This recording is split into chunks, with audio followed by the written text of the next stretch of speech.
إحسانه والشكر له على توفيقه وامتنانه وعلى آله وصحبه. أشهد أن لا إله إلا الله وحده لا شريك له تعظيما لشأنه، وأشهد أن محمدا عبده ورسوله الداعي إلى رضوانه صلى الله عليه وسلم وعلى آله وصحبه وأعوانه. أيها الحاضرون والحاضرات rahimana wa iyyakum. Segala puji bagi Allah Subhanahu wa taala atas limpahan nikmat dan karunia-Nya. Pada pagi hari ini di masjid yang kita cintai ini, kita kembali bisa meluangkan waktu untuk menuntut ilmu. Semoga usaha kita dicatat oleh Allah Subhanahu wa taala sebagai kebaikan yang akan kita dapatkan di hari kiamat. Tidak lupa salawat dan salam semoga selalu terlimpah curahkan ke baginda Nabi kita Muhammad sallallahu alaihi wasallam. Para jamaah ikhwah wal akhwat rahimana wa iyyakum. Kita masih membahas tentang Kitab Al-Wajiz fi Fiqh Sunnah wal Kitabil Aziz Syekh Abdul Azim Al-Badawi hafizahullah ta'ala. Pada kesempatan yang kemarin kita telah membahas tentang babun najasa, bab najis-najis.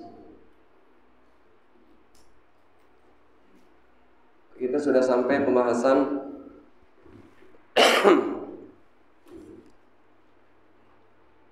bab najasat. Yang pertama adalah kotoran manusia dan kencingnya dan kotorannya. Berdasarkan hadis, "Idza wati'a ahadukum bina'lil adza bina'lihil adza fa inna turaba lahu tahur." Jika salah seorang sendal kalian menginjak kotoran, maka yang mensucikannya adalah tanah yang suci. Artinya kalau sendal kita menginjak kotoran, baik itu kencing atau kotoran manusia, maka cukup digosok-gosokkan ke tanah atau ke batu.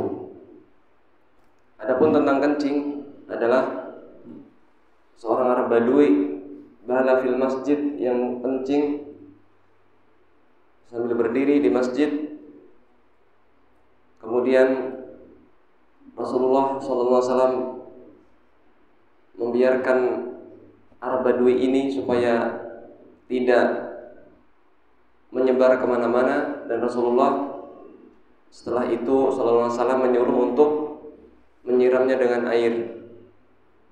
Ini menunjukkan sesuatu yang harus dihilangkan, dan tidak sah sholat kalau sampai sendal kita kena najis atau tempat sholat kita ada najis. Karena dulu masjidnya itu dari tanah, maka disiram dengan air sampai hilang baunya dan sampai meresap air kencingnya. Adapun kalau sekarang, kalau kena karpet, ya karpetnya harus dicuci. Kalau kena lantai, ya lantainya harus dipel. Jangan hanya di pel basah, tapi pel kering, karena baunya masih ada dan zat cairnya masih ada. Hal ini sangat penting untuk kita perhatikan, karena najis itu menyebabkan sholat kita tidak sah.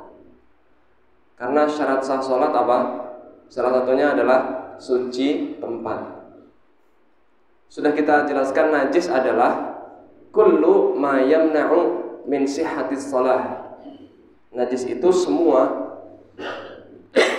yang menghalangi dari diterimanya sholat.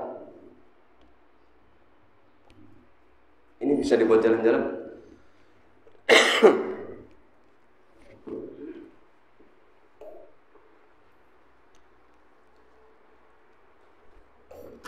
Babun najasat.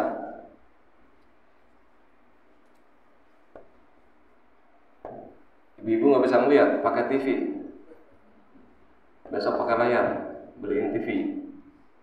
Atau ada TV bekas, dibuat rekam buat ibu-ibu bisa ngeliat. Daripada buat nonton sesajen ditendang, nggak usah, ini aja.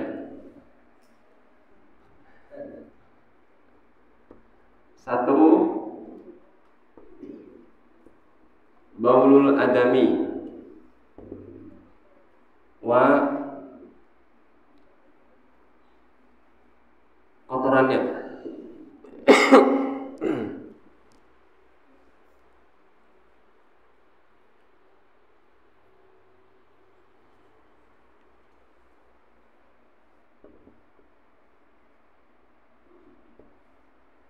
Kencing dan kotoran. Baul itu kencing dan kotoran. Kedua adalah al-madhi wal wadi. Madhi, cairan putih keluar ketika syahwat.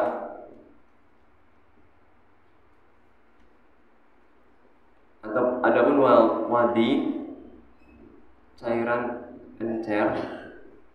Kalau ini kental ya, kalau madhi. Kalau wadi, encer, keluar setelah kencing.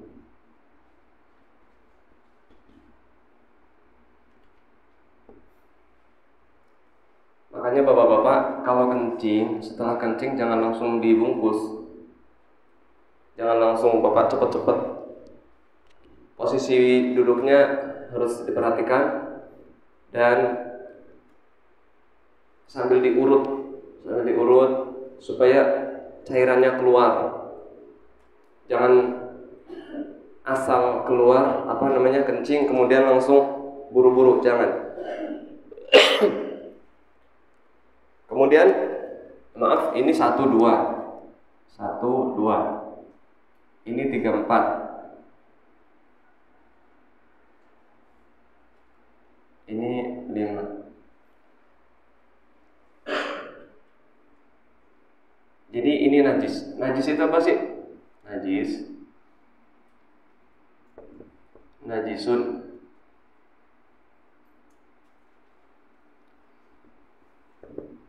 kullu ma yamna'u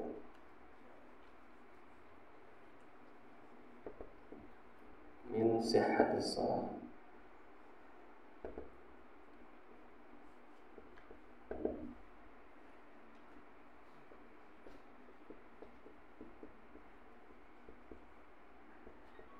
Semua yang menghalangi sahnya sholat.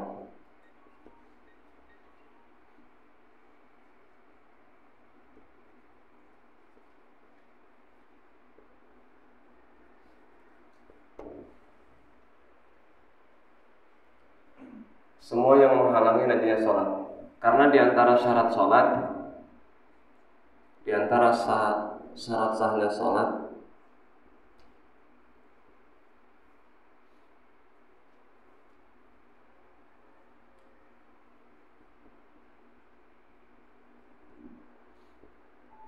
syarat sahnya sholat ada 5. 1, menghadap kiblat.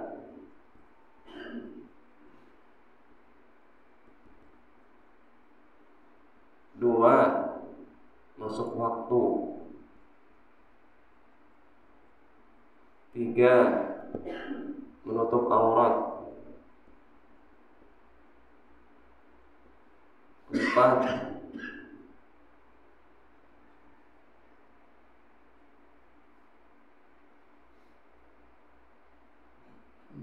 suci tempat pakaian.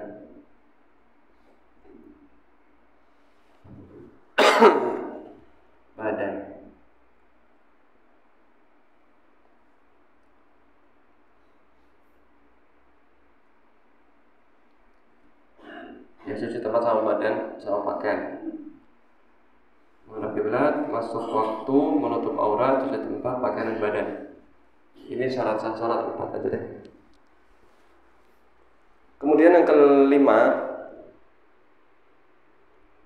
najis.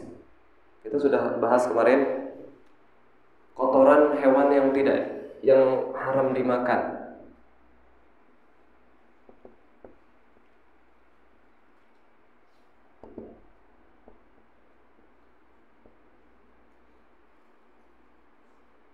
Kotoran hewan yang haram dimakan.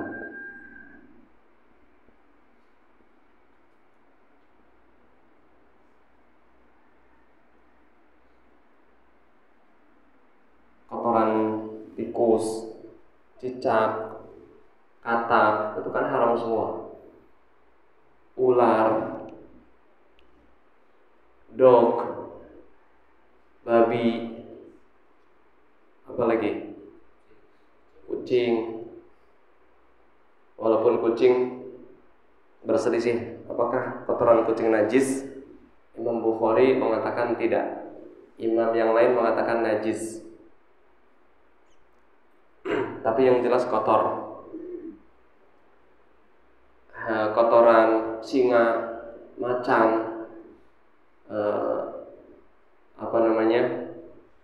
biawak, terus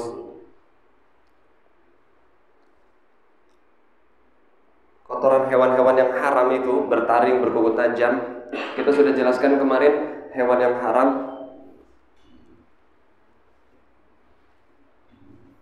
Dalilnya mana?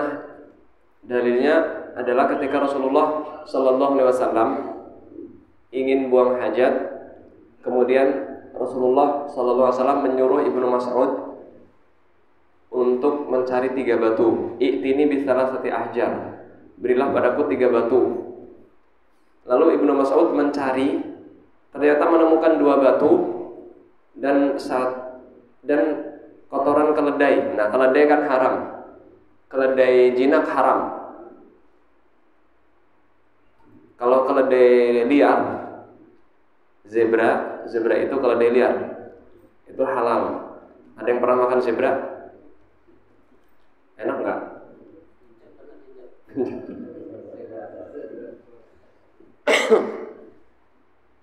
Karena keledai ada 2, keledai jinak yang kupingnya panjang, lebih kecil dari kuda, dan suaranya buruk. Kemudian Rasulullah Sallallahu Alaihi Wasallam memegang 2 batu dan membuang kotoran hewan. Rasulullah Sallallahu Alaihi Wasallam bersabda, hiya rijsun, kotoran ini najis. Sekarang bapak-bapak pernah nggak istijmar, cebok pakai batu? Ada yang pernah? Pakai tisu boleh juga. Kalau nggak ada air,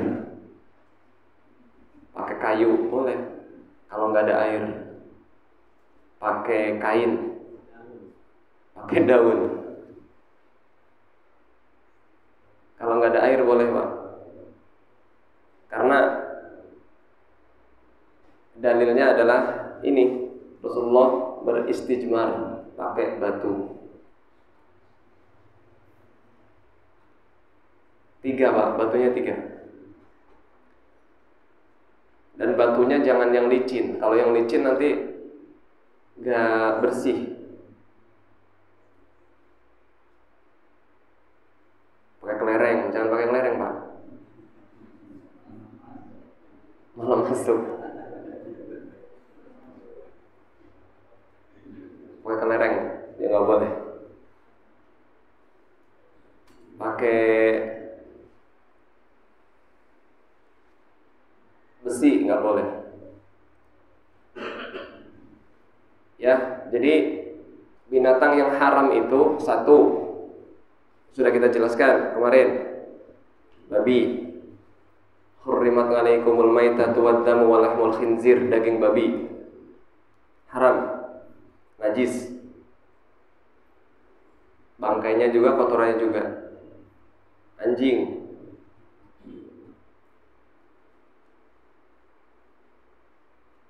Tapi kalau anjing, apakah badannya najis? Nah, ulama berselisih juga. Yang najis, jelas najis itu air liurnya. Air liur anjing najis. Kemudian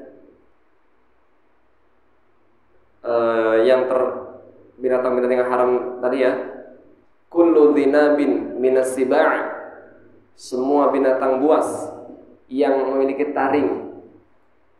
Buas ya, buas.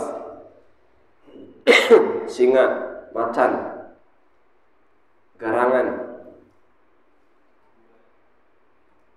serigala, terus apa lagi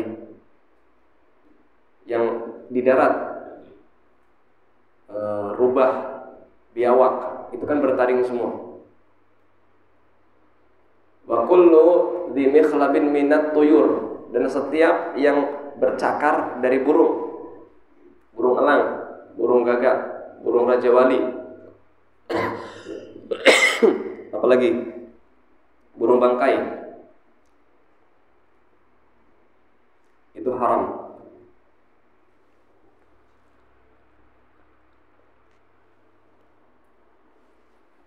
Dan semua binatang yang boleh dibunuh itu haram.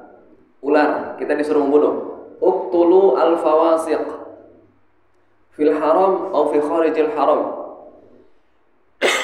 Bunuhlah 5 binatang fasik, baik di tanah haram atau di luar tanah haram. Ular, kalajengking, terus tikus, terus ular, tikus, kalajengking, cicak ada lagi. Cicak ada hadisnya sendiri. Man qatala wazagon fi darbatil ula falahu mi'atu hasanah. Barang siapa memukul cicak dan tokek, 1 pukulan dapat 100 pahala. Maka berlomba-lombalah bunuh cicak. Bila perlu kasih hadiah. Siapa bunuh cicak dapat pahala. Allah aja ngasih hadiah, Rasulullah ngasih hadiah.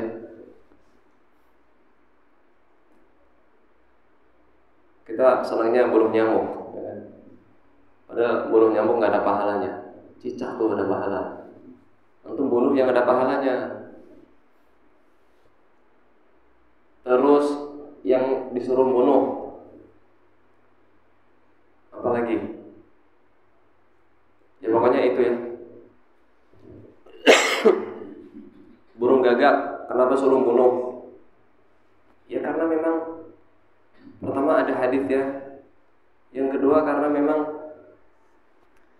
setan itu kadang jin, kadang menjelma jadi burung gagak untuk menakut-nakuti manusia dan sebagainya. Burung elang, elang namanya elang api. Jadi kalau ada burung elang api di Australia, di negara-negara kafir, kalau ada kebakaran, penyebabnya sebenarnya burung elang, namanya elang api. Jadi elang ini kalau ada bara api kecil atau puntung rokok, di sini nggak ada yang rokok kan, dibawa sama burung ini dijatuhin ke semak-semak kebakaran. Tujuannya apa? Tujuannya supaya dia lihat makanan. Kan makanannya pada ngumpet di bawah-bawah semak. Ada tikus, ada ular, ada kelinci. Nah, dia itu ingin, yaitu binatang fasik. Termasuk binatang fasik ini burung elang api namanya. Terus binatang yang tidak boleh kita bunuh itu juga haram. Semut. Kalau semut tergantung ya, kalau antum digigit boleh.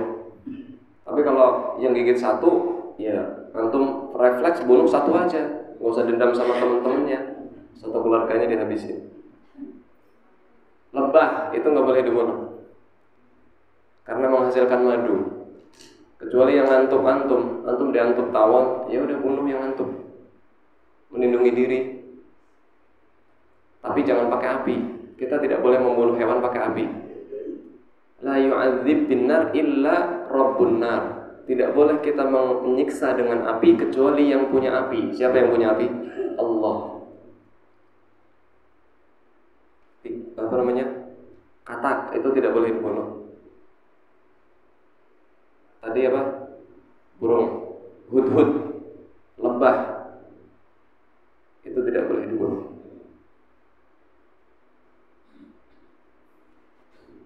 Terus binatang yang berbahaya itu boleh dibunuh, yang mengandung racun atau yang membahayakan antum.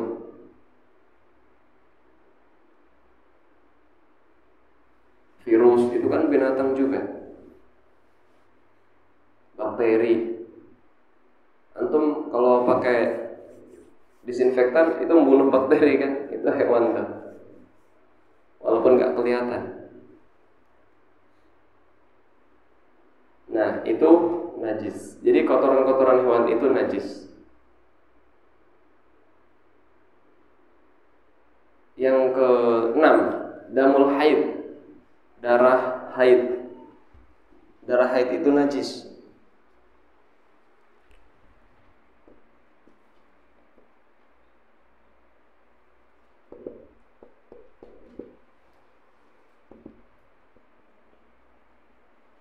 Yas'alunaka 'anil mahiyy. Qul huwa adza. Mereka bertanya tentang darah haid. Katakanlah darah haid itu kotor, ada kotor. Fa'tazilun nisaa fil mahid. Jauhilah wanita istrimu ketika sedang haid. Jadi kalau istri kita lagi haid, jauhi. Jauhi di sini maksudnya jangan digauli. Bukan berarti dijauhi.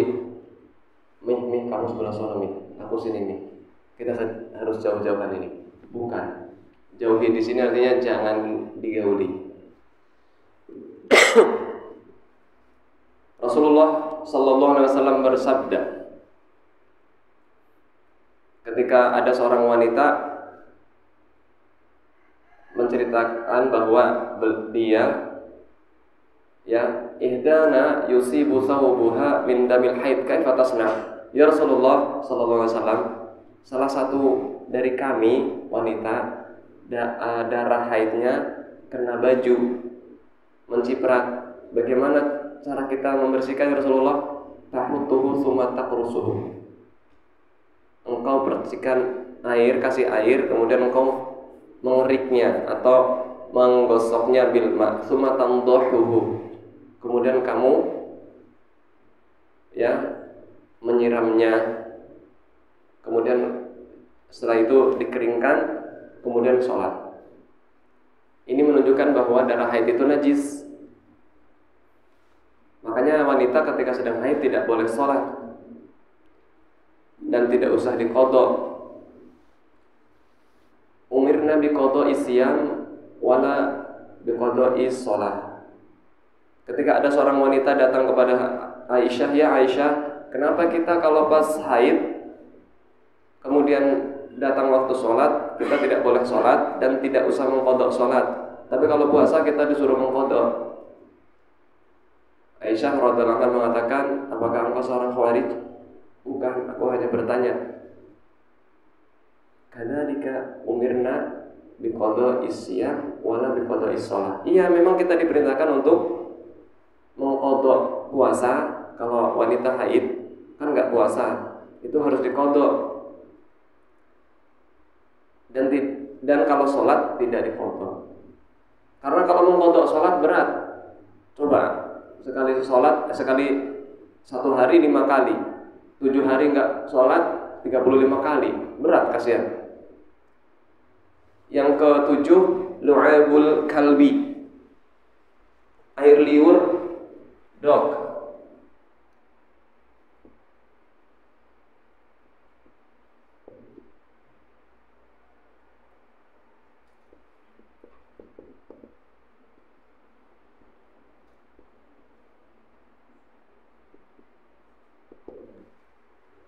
ilernya,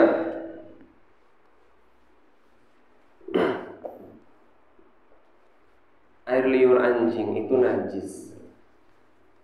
Rasulullah SAW bersabda, "Tuhuru ina'i ahadikum idza walagha fihi al-kalbu an yaghsilahu sab'a marratin ulahunna bit-turab." Dari Abu Hurairah radhiyallahu anhu, beliau berkata bahwa Rasulullah sallallahu alaihi wasallam bersabda, "Sucinya bejana salah seorang dari kalian jika dijilat air, bejana isinya air dijilat oleh anjing, itu kan airnya sedikit, maka harus dicuci 7 kali. Yang pertama dengan tanah." Kalau sekarang boleh nggak pakai sabun, pakai deterjen? Kalau dulu kan di zaman Rasulullah Sallallahu Alaihi Wasallam tidak ada deterjen, tanah. Kalau memang sulit mencari tanah, adanya deterjen, ya udah pakai deterjen yang pertama. Tapi kalau ada tanah, lebih baik pakai tanah, karena apa yang terkandung di dalam tanah itu bisa membunuh bakteri-bakteri yang ada di air liur anjing.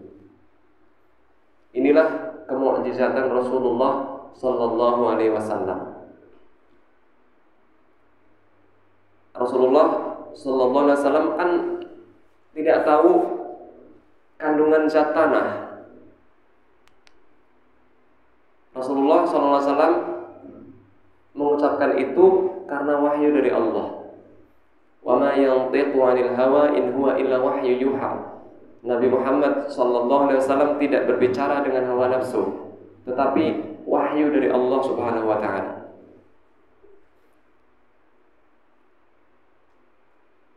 Dan sudah disingkap oleh para ahli di zaman yang modern ini. Cek di laboratorium, ternyata air liur anjing itu memang mengandung bakteri yang sangat berbahaya. Ada yang kena rabies. Tapi lucu ya, ada umat Islam atau jarang sih melihara anjing. Kadang-kadang mukanya dijilat sama anjing. Alhamdulillah.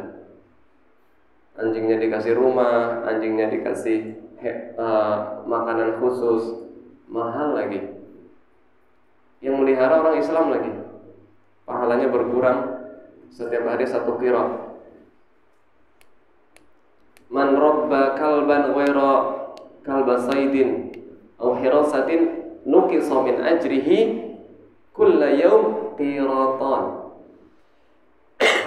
Barang siapa memelihara anjing bukan untuk anjing buruan dan bukan anjing menjaga tanaman atau menjaga hewan gembalaan,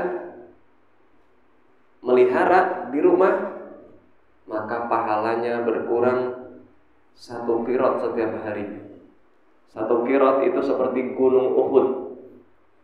Gunung Uhud itu panjangnya 7 kilo, 7 kilometer panjangnya. Gimana tuh pahalanya berkurang setiap hari 7 kilo? Makanya Pak, kalau kita punya saudara Islam melihara anjing, belum tentu sholatnya diterima, belum tentu ibadahnya diterima, dosanya pahalanya dikurangin terus 1 qirot.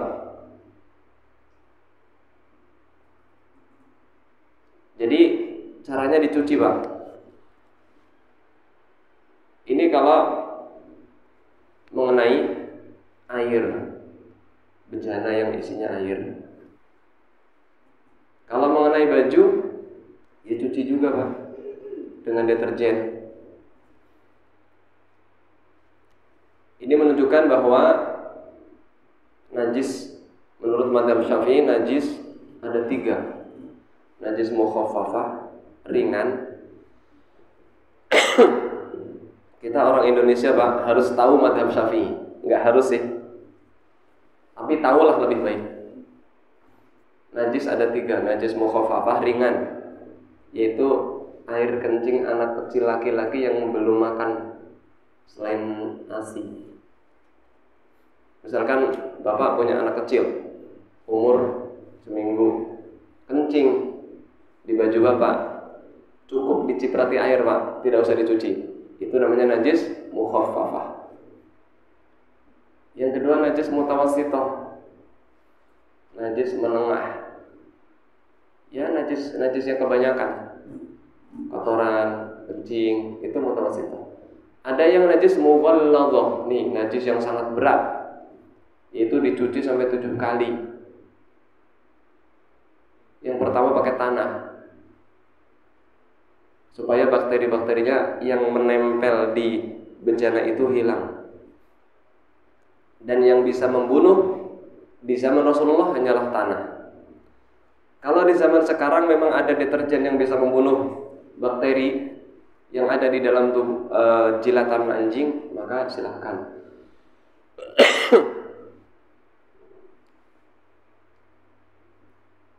Sama kayak perintah Rasulullah untuk bersiwak. Laula an asyqa ala ummati la amartuhum bisiwak 'inda kulli shalah. Kalau tidak memberatkan umatku, aku akan menyuruh mereka untuk bersiwak setiap mau sholat, setiap wudu, setiap mau sholat. Apakah kita harus bersiwak terus? Harus siwak atau boleh sikat gigi? Ada siwak nggak pak? Saya lupa nih menurut siwak. Siwak itu sunnah muakkadah. Tapi kalau kita nggak punya siwak, ya udah sikat gigi. Setiap mau sholat sikat gigi, setiap mau wudu sikat gigi. Karena di zaman Rasulullah Sallallahu Alaihi Wasallam adanya kan siwak. Tapi intinya adalah bersihkan mulut. Ini menunjukkan Islam cinta kebersihan. Sebelum orang lain, sebelum umat lain menyuruh untuk sikat gigi, Islam sudah menyuruh. Kalau di ilmu kesehatan, sikat gigi yang baik berapa kali sehari? 3 kali ya? Habis makan 3 kali, berarti 3 kali. Kalau siwak 5 kali, bayangkan pak, setiap mau sholat siwak, bersihan mana? Bersihan Islam. Sebelum umat lain menganjurkan untuk cuci tangan, terus setiap mau tidur mengibaskan spray, Islam sudah mengajarkan. Wudu, setiap hari kita wudu berapa kali pak? Minimal 5 kali. Bukan hanya cuci tangan pak, di sela-sela. Sekarang kan suruh kalau cuci tangan harus di sela-sela jarinya. Islam sudah mengajarkan dari dulu pak. Suruh nyela-nyela, nyela-nyela jari, nyela-nyela jenggot, nyela-nyela jari kaki, semuanya di sela-sela pak. Bukan cuman asal cuci. Cuman kita kan kadang nggak tahu. Akhirnya kita niru caranya orang-orang zaman sekarang, padahal dari zaman Rasulullah sudah disuruh kita nyela-nyela jari. Islam itu sangat indah.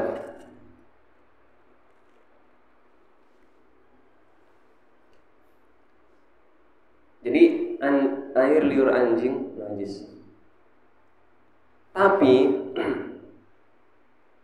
selain air liur anjing tidak najis. Yang suka menjilat-jilat itu kan anjing. Tapi kadang-kadang singa juga jilatnya. Singa, misalkan kita melihat singa menjilat kolam atau menjilat bak yang isinya air, maka air itu tetap suci pak. Yang najis anjing, kucing. Yang najis tadi kan kotorannya, kotoran singa, kotoran macan. Kalau kotoran kucing, ulama masih berselisih pak. Apakah kotoran kucing najis?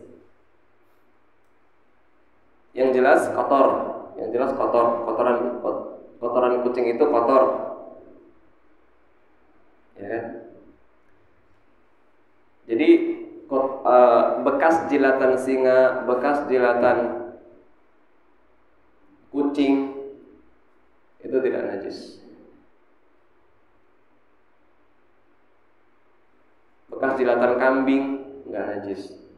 Sapi, pokoknya yang selain anjing. Tapi kalau jilatan dari hewan yang tadinya makan najis, bangkai misalnya. Hewan ini makan bangkai, kemudian dia menjilat, nah jadi najis, karena bangkai kan najis. Nah, yang kedelapan, bangkai. Bangkai itu najis kecuali 2 bangkai. 3 bangkai juga, maaf, jenazah manusia kan nggak najis. Jenazah manusia nggak najis. Kemarin corona dibungkusin semua Pak ya, pakai plastik, karena katanya mengandung virus. Bahkan ada katanya yang nggak dimandiin, katanya mati syahid. Tapi kenapa nggak ditayamumin juga? Kan boleh ditayamumin atau mandiinnya pakai sarung tangan. Tapi yang jelas ya, kalau memang sangat rentan menular, ya sudah. Nanti katanya kalau yang habis mandiin harus diisolasi. Diisolasi bukan dilakban Pak ya. Ada yang dilakban seluruh tubuh. Diisolasi, tidak boleh keluar rumah. Ya. Tapi jenazah manusia tidak najis.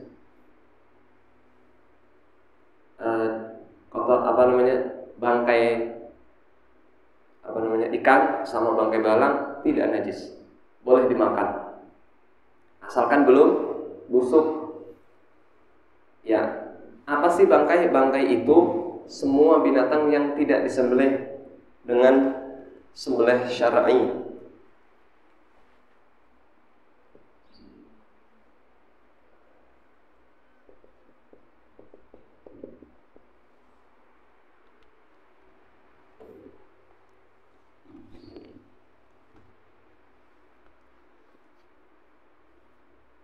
Semua binatang yang tadinya halal, kalau mati tanpa disembelih dengan sembelih yang syar'i, ini Pak,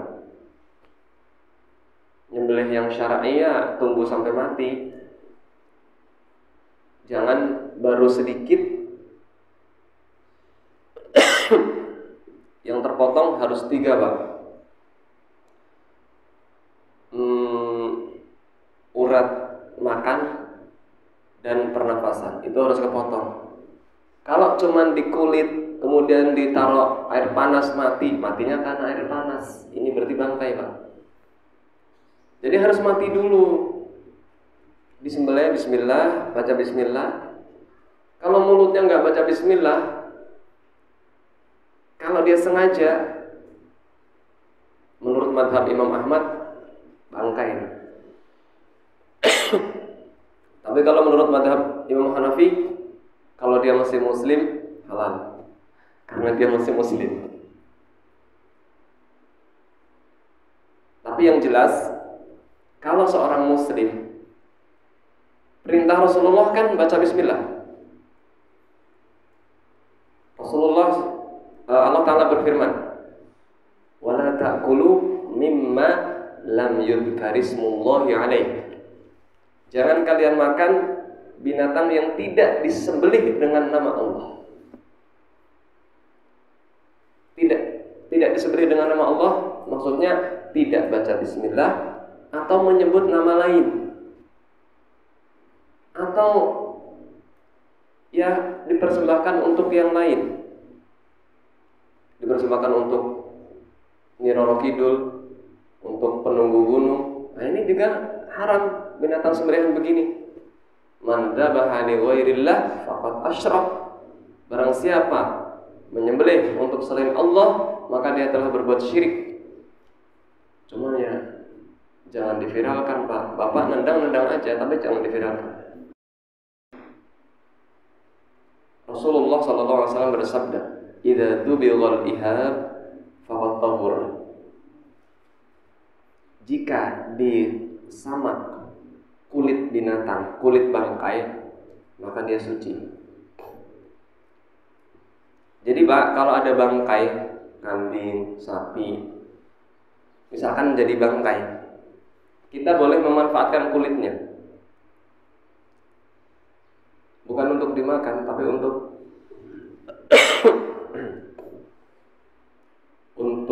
misalkan bukan untuk beduk juga. Kan di Indonesia buat beduk. Beduk itu bukan dari Islam. Beduk itu nggak tahu dari mana. Dari Shaolin kali, nggak tahu. Islam itu tanda dikecualikan bangkai ikan dan belalang. Rasulullah sallallahu alaihi wasallam bersabda, "Uhillat lana maitatani wa daman." Dihalalkan bagi kita dua darah dan dua bangkai. Ammal maitatani fal hutu wal jarad. Adapun dua bangkai adalah ikan dan belalang. Wa ammad damani fal kabidu wa tihal. Adapun darah adalah limpa dan hati. Kabid itu hati, tihal itu limpa. Dan juga bangkai binatang yang tidak mengalir darahnya, seperti lalat, semut, lebah, itu kan darahnya nggak mengalir, maka dia nggak najis.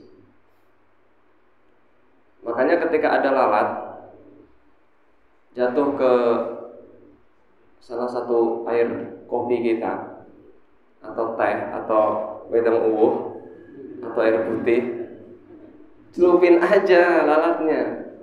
Idza waqa'a dzubabu fi ina'i ahadikum falyaghmishu fa inna fi ihda janahaihi syummun atau da'un wa fil ukhra dawa'un. Jika seekor lalat nyemplung di air wedang uwuh kalian, cemplungin. Habis itu buang wedang uwuhnya, minum. Kecuali antum nggak tega. Tapi jangan menolak hadis. Kalau antum nggak tega, aduh ya Allah, tadi saya lihat lalatnya itu nemplok di sana. Ya sudah, antum nggak tega, ya udah nggak usah minum, bisa buat nyiram tanaman. Tapi jangan mencela hadis. Wah, ini masa hadisnya begini, enggak. Ini mukjizat. Lalat itu ada dua sayap, sayap yang satu racun, sayap yang satu obat. Percaya aja sama Rasulullah sallallahu alaihi wasallam. Jangan ngotak-atik hadis. Ah, hadisnya nggak sahih nih. Emang ente siapa?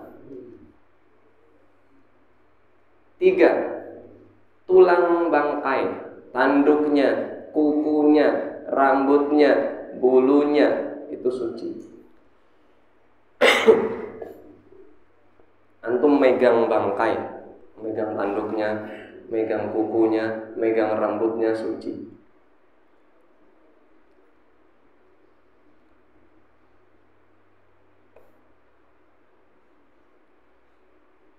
Aku melihat Imam Az-Zuhri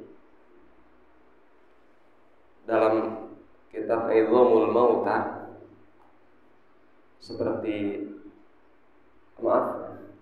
tulang-tulang bangkai, tulang-tulang bangkai seperti gajah.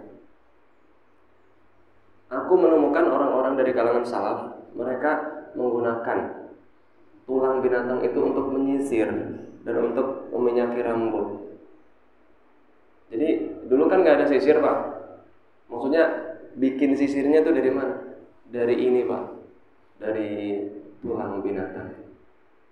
Mungkin dulu waktu kita bapak-bapak masih kecil, ada yang pernah lihat sisir dari tulang. Kalau sekarang kan dari plastik semua. Ya, wallahu a'lam bishawab, karena sudah jam 6 kurang 15. Kalau ada yang mau bertanya, tafadhalu.